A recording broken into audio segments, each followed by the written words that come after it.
আপনি কি জানেন পৃথিবীতে এমন একটা প্রাণী আছে যাদের শরীরের ভেতর মানুষের মতোই হৃদস্পন্দন হয়, যাদের জিনগত গঠন 98% মানুষের মতো? কি বিশ্বাস হচ্ছে না? কিন্তু এটাই সত্য। বিজ্ঞানীরা মানুষের ভবিষ্যৎ বাঁচানোর জন্য এই প্রাণীদের ওপর নির্ভর করেন। কিন্তু কেন?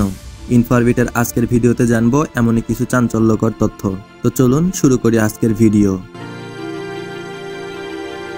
প্রতিটা বৈজ্ঞানিক আবিষ্কারের পেছনে লুকিয়ে থাকে একটি দীর্ঘ গবেষণার গল্প।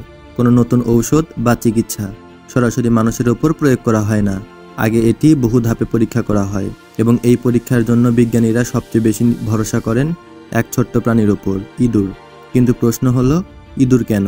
কারণ মানুষের ডিএনএ আর ইঁদুরের ডিএনএতে 98% মিল পাওয়া যায়। আমাদের শরীরের মতোই তাদের শরীরেও রোগ হয়, ক্যান্সার হয়, ডায়াবেটিস হয়। বিজ্ঞানীরা ইঁদুরের জিন বদলে মানুষের মতো রোগ সৃষ্টি করতে পারেন এবং সেই রোগের চিকিৎসাও বের করতে পারেন। তবে শুধু জিনগত মিলই নয়, ইঁদুর ছোট্ট আকারের, সহজে ল্যাবে রাখা যায়, দ্রুত বংশবৃদ্ধি করে এবং সবচেয়ে বড় কথা, এরা শান্ত। গবেষণার সময় বিজ্ঞানীদের কামড় দেওয়ার ভয় থাকে না। কিন্তু এর মানে কি বিজ্ঞানীরা নির্দয়ভাবে প্রাণীদের ব্যবহার করেন? না। স্ট্যানফোর্ড মেডিসিন সহ বিশ্বজুড়ে বিজ্ঞানীরা কঠোর নিয়ম মেনে গবেষণা করেন এবং প্রাণীদের প্রতি সর্বোচ্চ যত্ন নেন।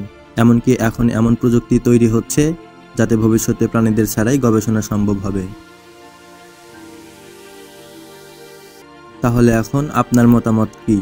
আপনি কি মনে করেন গবেষণার জন্য প্রাণীদের ব্যবহার করা উচিত? কমেন্টে আপনার মূল্যবান মতামতটি জানিয়ে যান। আর যদি ভিডিওটা ভালো লাগে, আপনার বন্ধুদের মাঝে শেয়ার করুন। নতুন ভিডিও পেতে ইনফরবিট সাবস্ক্রাইব করে পাশেই থাকুন। এতক্ষণ সাথে থাকার জন্য ধন্যবাদ।